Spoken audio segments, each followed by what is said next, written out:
دشمنی بھی کھل کے نبھاتا ہوں, دوستی بھی کھل کے نبھاتا ہوں. شکر ادا کرنا چاہیے, کم ہے. جہاں تک سیاست سے ہٹ کے بات ہوئی تو اس میں تو ہمارا بڑا کامن پلیٹ فارم ہے. جو ان کی مولانا صاحب کی جو چیزیں ہیں, جس طریقے سے انہوں نے ایکسپلین کی, وہ بڑی ریلیونس اور امپورٹنس رکھتی ہیں, اور اس کو ہم آگے لے کے چلیں گے. اور نہ ہی میں سیاسی قلعے کے اندر حاضریاں لگانے آ رہا ہوں. جب ضرورت پڑتی ہے تو رات کو 3 بجے, 4 بجے اور 6 بجے, اور جب مطلب نکل جائے تو پھر ہیل حجت سے بھی میں کام لینے والا آدمی نہیں ہوں. میں نے مولانا صاحب کو بڑا کلیئرٹی سے کہا, مولانا صاحب موجود تھے, کہ میرا مائنڈ سیٹ جو ہے وہ یہی قبائلی ٹائپ ہی ہے, یا میں دشمن ہوں یا میں دوست ہوں. دشمنی بھی کھل کے نبھاتا ہوں, دوستی بھی کھل کے نبھاتا ہوں. تو وہ ہنس پڑے. تیسری چیز یہ کہ میں نے ان سے سیاسی طور پہ آگاہی کی, اپنی علم کے اندر سیاسی طلاقوں سے لے کر, سیاسی عدت سے لے کر, سیاسی رجوع سے لے کر, سیاسی خلے سے لے کر, وہ ساری چیزوں کی میں نے اپنی تعلیمات بڑھائیں. اور اس کے ساتھ ساتھ ہی جو ایک اور ایریا ہے جس میں مدرسوں کا ایشو ہے, اس کا ریزالو کا ایشو ہے, اس کی پرسیپشن کا ایشو ہے, وہ بہت ریلیونٹ تھا میرے لیے آنکھ کھولنے کے لیے, آئی اوپنر تھا میرے لیے. اور میں نے یہی کامران صاحب سے بھی کہا, مولانا صاحب سے بھی کہا, کہ اس کے اندر یہ پرسپیکٹو پوری دنیا کے آگے جانا چاہیے. اور انہوں نے گورنمنٹ سے ریلیٹڈ, باقی پولیٹیکل پارٹیز کے ریلیٹڈ, اور میرا ماننا بھی ہے کہ مولانا صاحب جیسے شخصیت کے جو مالک ہیں, جن کی دور اندیش سیاست ہے, ان کا ابھی بڑا امپورٹنٹ کردار ہے نفرت کی سیاست کو ختم کرنے میں, راستہ بنانے میں, پانی کی طرح کوشش کر کے مشکلات سے نکالنے میں, اور سب کو کنسالیڈیٹ کر کے سب کو ایک جمہوریت کے اندر سکون کے تحت نفرت سے ہٹ کے آگے بڑھنے کی ضرورت ہے. اور میں سمجھتا ہوں کہ مولانا صاحب سے میں نے اس کی بھی گزارش کی, اس کی بھی ریکویسٹ کی, اور میں سمجھتا ہوں کہ ہم سب کو مل کر پاکستان کے لیے کنسنسس پیدا کر کے one one one one one one situations جو ہیں وہ سب کے لیے بنانی چاہیے. اس میں ایگو, سیاسی اختلافات اپنی جگہ کے اوپر ہیں, لیکن کنسالیڈیٹ کر کے ایک ون ون سچویشن ہو جس میں پاکستان آگے بڑھے. سیاسی مخالفت اپنی جگہ پر ہے کہ وہ سیاست کی حد تک رہے, نفرتوں کی حد تک نہ ہو, دشمنیوں کی حد تک نہ ہو, آگ لگانے اور جلانے کی حد تک نہ ہو, قتل و غارت کی حد تک نہ ہو. اور مجھے پتہ ہے کہ آپ لوگ مجھ سے ایک سوال کرنا چاہتے ہیں, اس کا تو میں جواب دے نہیں سکوں گا. جو میرا حصہ مولانا صاحب کا اکیلے تھا, میں صرف اس میں آپ کو صرف ایک ہی مثال دوں گا تاکہ آپ کے لیے آسان ہو جائے سمجھ کرنے کے لیے, سمجھدار کو بھی سمجھ آئے. سمجھ کے سمجھنا بھی ایک سمجھ ہے, سمجھ کے سمجھ کو سمجھو, سمجھ کے سمجھنا بھی ایک سمجھ ہے, سمجھ کے جو نہ سمجھے وہ میری سمجھ میں نہ سمجھ ہے. تو میں اس پہ اختتام کروں گا, مرتضیٰ بھائی کو, کامران صاحب کو مائک دوں گا. بسم اللہ الرحمن الرحیم. ہم تو میزبان ہیں اور مہمانوں کی بات سنتے بھی ہیں, اور مہمانوں کو ہم کھلے دل سے ہمیشہ خوش آمدید کہتے ہیں. ہم نے بھی یقیناً فیصل صاحب سے کچھ سیکھا اور کچھ باتیں ان کے ساتھ کی ہیں.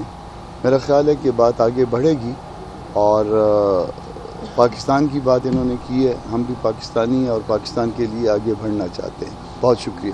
تھینک یو جی, بہت شکریہ. بوڈا صاحب کہیں کوئی نیشنل گورنمنٹ کا پلان تو نہیں بن رہا, یہ جو کنسنسس کی آپ بات کر رہے ہیں؟ نیشنل گورنمنٹ تو آلریڈی ہے موجود.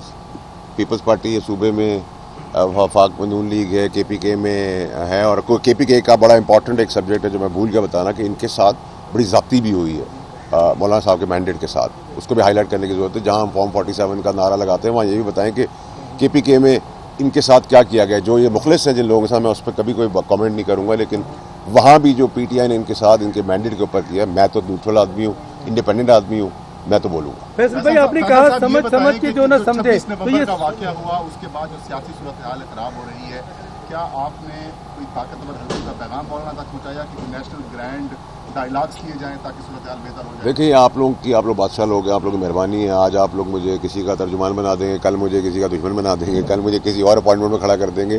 تو جب میں ڈی جی آئی صاحب فیض حمید کے خلاف کھڑا ہوا تھا وردی کے اندر, تو پھر میں ان کا ترجمان تو نہیں ہوا نا. اخلاق اچھا رکھنا, عزت سے پیش آنا, ان کی قربانیوں کو سراہنا. میں پرو اسٹیبلشمنٹ بھی ہوں اور پرو جوڈیشری بھی ہوں. مجھے اس میں بڑی کلیئرٹی ہے جو اس میں عوام نہیں ہے.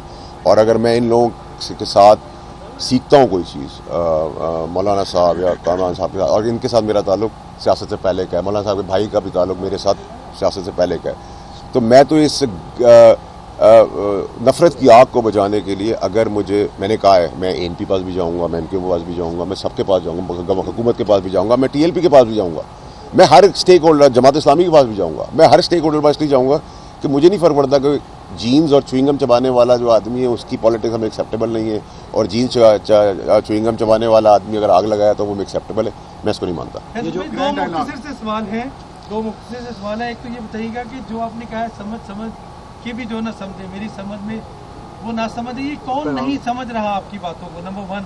نمبر 2 یہ بتائیے گا گرینڈ ڈائیلاگ کی جیسے فہیم نے بات کی، کیا اس موجودہ صورتحال کا حل مذاکرات ہیں، اس پہ پیش رفت ہو رہی ہے کوئی؟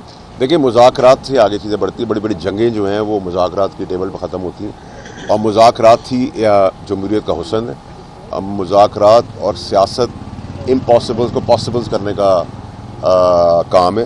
تو میں سمجھتا ہوں کہ یہ اچھا جیسچر ہے کہ ہمیں بھی ایک مائنڈ سیٹ کے تحت، ذہن سازی کے تحت، میں بلیم نہیں کروں گا، ہمارا اپنا قصور ہے کہ ہم مولانا صاحب کا موقف جو اچھا بہترین موقف ہے، چاہے وہ دینی تعلیم کے ساتھ کنونشنل تعلیم کے ساتھ جڑا ہوا ہے، وہ ہم بھی کہہ سکتے. تو آج ہمیں وہ آنکھیں کھلی ہیں، تو میں سمجھتا ہوں ایسی بہت ساری چیزوں کے اوپر آنکھیں سب کی کھلنی چاہیے، اور سب کو کنسنسس کے ساتھ بیٹھ کے ایک ون سچویشن کے ساتھ سکون کے ساتھ آگے جانا چاہیے. دوسرا پارٹ سمجھ کے سمجھ کو سمجھو، سمجھ کے سمجھنا بھی ایک سمجھ کے نہ سمجھو. میری سمجھ میں نہ سمجھ ہے وہ تو آپ نے آپ سمجھانا نہیں ہے. سمجھ رہے. یہ جو مذاکرات ہیں حکومتی وفد بھی آ رہا ہے، حکومتی وفد کے حوالے سے چل رہی ہے خبر کہ حکومتی وفد تھوڑی دیر بعد پہنچنے لگا ہے. مولانا نے کافی پتی منگوائی ہوئی ہے. اچھا سر یہ بتائیے گا، یہ جو آپ کہہ رہے ہیں ہر جماعت کے پاس آپ جائیں گے، تو کیا آپ بانی پی ٹی آئی کے پاس بھی جائیں گے؟ عمران خان بھائی صاحب سے بانی پی ٹی آئی ملاقات؟ صاحب جو ہے میرے لیڈر رہ چکے ہیں، میرا ان کے ساتھ جو ہے اس طرح طرز سیاست سے مخالفت تھی. ان کو بھی سمجھ میں آ جانا چاہیے کہ میں ابھی بھی ان کی جان بچانے کا اور سیاسی مصیبتوں سے بچانے کے لیے سب جدوجہد بھی کر رہا ہوں. تھینک یو جی.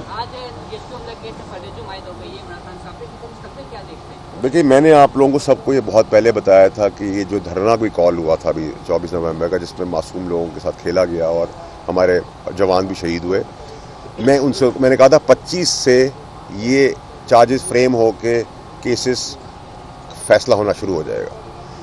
میں نے آپ لوگوں کو کہا تھا، آپ کو یاد ہوگا، وہی جگہ پہ جا رہے ہیں، اسی ڈگر پہ جا رہے ہیں. لیکن میرا پرابلم اب یہ نہیں ہے کہ سیاست کیا ہو رہی ہے، ریاست کیا ہو رہی ہے، حکومت کیا ہو رہی ہے. میرا ایک ایجنڈا ہے، جہاں پورے پاکستان کی بات ہو رہی ہے وہاں عمران خان صاحب کی زندگی کو بچانا ان کے حوالے ان کی بیگم صاحبہ سے میرا. اور اس میں آپ ہر جرم کی ایک سزا کی ایک مدت ہوتی ہے، ٹھیک ہے، لیکن سزا کے آپ کسی کی جان سے نہیں کھیل سکتے. اس کے لیے کنسنسس ہونا ضروری ہے. 15 کے بعد میں ویسے ہی ملک سے باہر جا رہا ہوں، 5 ملکوں میں جا رہا ہوں، اور وہاں بھی مجھے جا کے ایکسپلین کرنا ہے کہ عمران خان کی جان کو ان کی بیگم ان کے حوالے سے کیوں خطرہ ہے.